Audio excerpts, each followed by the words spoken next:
हाँ, तो नमस्कार जी, कैसे हैं आप लोग? उम्मीद करते हैं अच्छे होइएगा और अच्छे ढंग से एग्ज़ाम का प्रिपरेशन भी करते होइएगा। तो आज की इस वीडियो में मैं क्लास 10th वाले स्टूडेंट्स के लिए फिजिक्स से कुछ वीवीआई ऑब्जेक्टिव प्रश्न लेकर आया हूँ, जो आपके लिए मोस्ट इंपोर्टेंट क्वेश्चन है। तो वीडियो को आप कंसंट्रेट होकर पूरा देख लीजिए। अगर वीडियो अच्छा लगेगा तो वीडियो को लाइक करिएगा और साथ में चैनल को सब्सक्राइब भी कर दीजिएगा। टोटल प्रश्न 100 प्रश्न लिया है। वीडियो 2 पार्ट में बनाया है, तो पार्ट 1 वीडियो अगर आप नहीं देखे तो मेरे चैनल पर जाकर देख सकते हैं। उसमें आपका 1 से 50 तक का क्वेश्चन लिया गया है और इसमें 51 से 100 किया जाएगा। तो आप वीडियो को फुल देख लीजिएगा। अगर वीडियो अच्छा लगेगा तो वीडियो को लाइक करिएगा और साथ में चैनल को सब्सक्राइब भी कर लीजिएगा। तो चलिए स्टार्ट करते हैं बिना किसी देरी का। देखिए 51 क्वेश्चन क्या आपका, पानी से भरी हुई बाल्टी में रखा हुआ छड़ मुड़ा हुआ प्रतीत किसके कारण होता है? तो ये आपका प्रकाश अपवर्तन के कारण होता है। देख लीजिए यहाँ पे पानी से भरा हुआ बाल्टी है, इसमें छड़ रखा हुआ है, ये छड़ हल्का मुड़ा हुआ प्रतीत नजर आएगा। तो ये किसके कारण होता है? तो ये किसके कारण, तो ये प्रकाश अपवर्तन के कारण होता है। ये रियल में नहीं है, ये आपका हल्का मुड़ा हुआ प्रतीत दिख रहा है। तो ये किसके कारण दिख रहा है?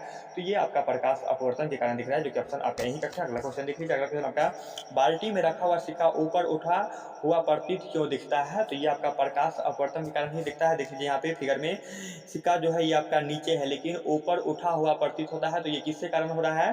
तो ये आपका प्रकाश अपवर्तन के कारण ही हो रहा है। अगर आप उस सिक्का को हाथ डुबो के निकालिएगा तो आपका बाजू का कपड़ा जो है ये भीग जाएगा, क्योंकि रियल में कहाँ है? तो वो नीचे में है, आपको लग रहा है कि वो ऊपर उठा हुआ प्रतीत हो रहा है। तो ये किसके कारण दिख रहा है? तो ये आपका प्रकाश अपवर्तन के कारण दिख रहा है। अगला क्वेश्चन देख लीजिए। अगला क्वेश्चन आपका, प्रिज्म का अपवर्तन कोण कितने डिग्री का होता है? तो मैं आपको बता दूं, प्रिज्म का अपवर्तन कोण 60 डिग्री का होता है, जो कि ऑप्शन आपका बी कक्षा, याद रखिएगा। अगला क्वेश्चन देख लीजिए। अगला क्वेश्चन आपका, उत्तल लेंस कैसा होता है? तो उत्तल लेंस बीच में मोटा और किनारे पर पतला होता है। देख लीजिए उत्तल लेंस का फिगर कैसा होता है? तो उत्तल लेंस का फिगर ऐसे होता है। देख लीजिए उत्तल लेंस का फिगर ये ऐसे बनेगा। देखिए बीच में क्या है? मोटा है, बीच में मोटा और किनारे पर क्या है? पतला है। तो ऑप्शन आपका बी कक्षा। अगला क्वेश्चन देख लीजिए। अगला क्वेश्चन आपका, अवतल लेंस कैसा होता है? तो अवतल लेंस बीच में पतला और किनारा पर मोटा होता है। देख लीजिए अवतल लेंस का फिगर कुछ ऐसे होता है। देखिए अवतल लेंस का फिगर है, किनारा पर मोटा बना और बीच में क्या है? आपका पतला। किनारा पर मोटा है और बीच में पतला। तो ऑप्शन आपका एक होगा, याद रखिएगा। अगला क्वेश्चन देख लीजिए। अगला क्वेश्चन आपका, लेंस की क्षमता कैसे मतलब क्या होता है? तो लेंस की क्षमता कैसे मतलब डायरेक्टर होता है, जो कि ऑप्शन आपका एक है, याद रखिएगा। अगला क्वेश्चन देख लीजिए। अगला क्वेश्चन आपका, ये आपका रिवीजन वाला वीडियो है, तो क्वेश्चन को मैं फास्ट में करूंगा। क्वेश्चन को देखते ही आपको आंसर पता चल जाता होगा। सारा क्वेश्चन को मैंने पढ़ा रखा है। अगला क्वेश्चन देखिए, लेंस बनाने में किसका प्रयोग नहीं होता है? तो सीधा सी बात है, लेंस बनाने में मिट्टी का प्रयोग नहीं होता है, जो कि ऑप्शन आपका एक है। वीडियो को फुल देख लीजिएगा। अगला क्वेश्चन देखिए। अगला क्वेश्चन आपका, लेंस में कहाँ से प्रकाश से बिना मुड़े सीधे निर्गत हो जाता है? तो ये प्रकाशीय केंद्र से बिना मुड़े सीधे निर्गत हो जाता है, जो कि ऑप्शन आपका बी कक्षा। अगला क्वेश्चन देख लीजिए। अगला क्वेश्चन आपका, अभिसारी लेंस निम्न से कौन सा लेंस है? तो अभिसारी लेंस निम्न से कौन सा लेंस है? तो ये आपका अभिसारी लेंस उत्तल लेंस होता है, क्योंकि उत्तल लेंस को अभिसारी लेंस इसलिए कहा गया है क्योंकि ये प्रकाश को एक बिंदु पर क्या करता है? ऑब्जर्व करती है, अर्थात स्टोर करती है, इसलिए उत्तल लेंस को अभिसारी लेंस कहा गया है, जो कि ऑप्शन आप यही करके याद रखिएगा। अभिसारी लेंस किसे कहते हैं? ऐसे भी क्वेश्चन आता है, अभिसारी लेंस किसे कहते हैं? तो उत्तल लेंस को अभिसारी लेंस कहते हैं। अगला क्वेश्चन देखिए। अगला क्वेश्चन आपका, अपसारी लेंस निम्न से कौन सा है? तो मैं बता दूं, अपसारी लेंस अवतल लेंस को कहा गया है, क्योंकि अवतल लेंस जो है ना, ये प्रकाश के किरण को क्या करता है? फैलाने का काम करता है, इसलिए अपसारी लेंस को अवतल लेंस कहा गया है, अर्थात अवतल लेंस को अपसारी लेंस कहा गया है, ऐसे भी हम बोल सकते हैं। अगला क्वेश्चन देखिए। अगला क्वेश्चन आपका, उत्तल लेंस का फोकस कैसी होती है? तो उत्तल लेंस का फोकस हमेशा धनात्मक होता है, जो कि ऑप्शन आपका एक है। अगला क्वेश्चन देखिए। अगला क्वेश्चन आपका, अवतल लेंस का फोकस कैसी होती है? तो अवतल लेंस का फोकस ऋणात्मक होता है, जो कि ऑप्शन आपका बी है। अगला क्वेश्चन देखिए। अगला क्वेश्चन आपका, प्रतिबिंब की ऊंचाई तथा वस्तु की ऊंचाई का अनुपात को क्या कहते हैं? तो मैं बता दूं, प्रतिबिंब की ऊंचाई तथा वस्तु की ऊंचाई का अनुपात को आवर्धन कहा गया, जो कि ऑप्शन आपका सी कट है, याद रखिएगा। अगला क्वेश्चन देख लीजिए। अगला क्वेश्चन आपका, प्रकाश के अपवर्तन के दूसरे नियम को क्या कहते हैं? सारा क्वेश्चन आपको पेपर में हूबहू झलकेगा, वीडियो को फुल देखिएगा। प्रकाश के अपवर्तन के दूसरे नियम को क्या कहते हैं? तो स्नेल का नियम कहा गया, जो कि ऑप्शन आपका बी कट है। अगला क्वेश्चन देखिए। अगला क्वेश्चन आपका, प्रकाश का आवागमन प्रिज्म के जिस सतह से होता है उसे हम क्या कहते हैं? तो प्रकाश का आवागमन प्रिज्म के जिस सतह से होता है उसे हम अपवर्तन सतह कहते हैं, जो कि ऑप्शन आपका बी कक्षा। अगला क्वेश्चन देखिए। अगला क्वेश्चन आपका, उत्तल लेंस में जब वस्तु अनंत पे हो तो उसका प्रतिबिंब कहाँ बनेगा?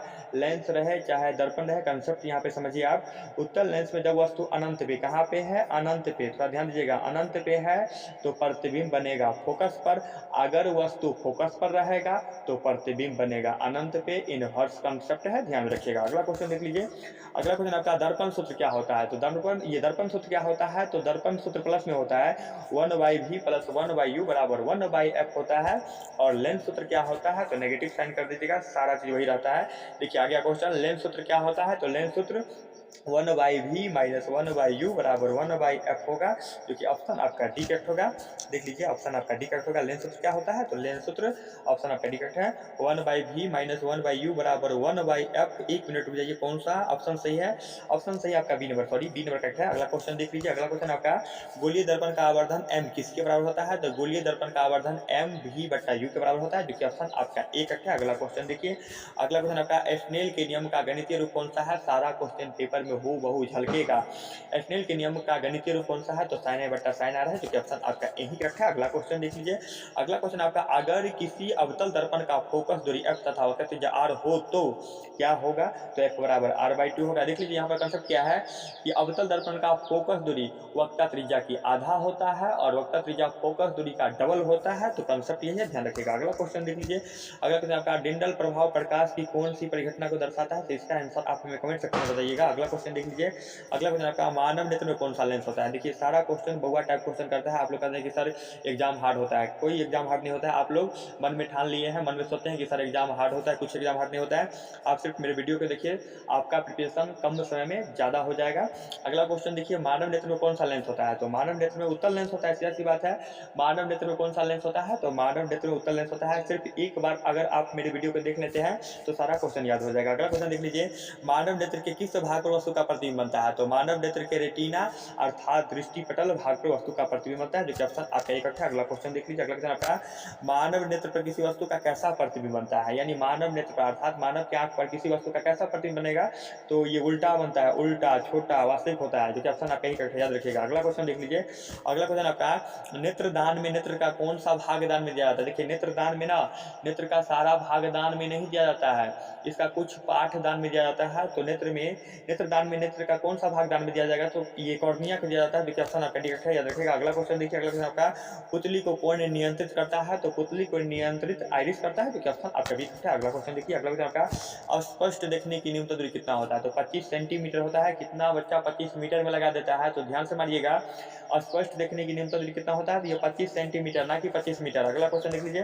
अगला क्वेश्चन आपका स्पष्ट देखने की दूर बिंदु कितना होता है, तो ये अनंत होता है, इनफिनाइट होता है, जो कि ऑप्शन आपका डी है। अगला क्वेश्चन देखिए। अगला क्वेश्चन आपका जब निकट की वस्तु स्पष्ट दिखाई न दे तो नेत्र में कौन सा दोष होगा, तो देखिए यहाँ पर निकट की बात कर रहा है तो उल्टा कर दीजिए, दूर दृष्टि होगा, दूर दृष्टि दोष होगा, जो कि ऑप्शन आपका बी है। अगला क्वेश्चन देखिए। अगला क्वेश्चन आपका जब दूर की वस्तु स्पष्ट दिखाई न देते नेत्र में कौन सा दोष होगा, तो देखिए यहाँ पर दूर की चर्चा हो रहा है, डिस्कशन किसका हो रहा है, तो दूर का हो रहा है, तो उल्टा करिए तो निकट दृष्टि दोष होगा, जो कि ऑप्शन आपका एक होगा।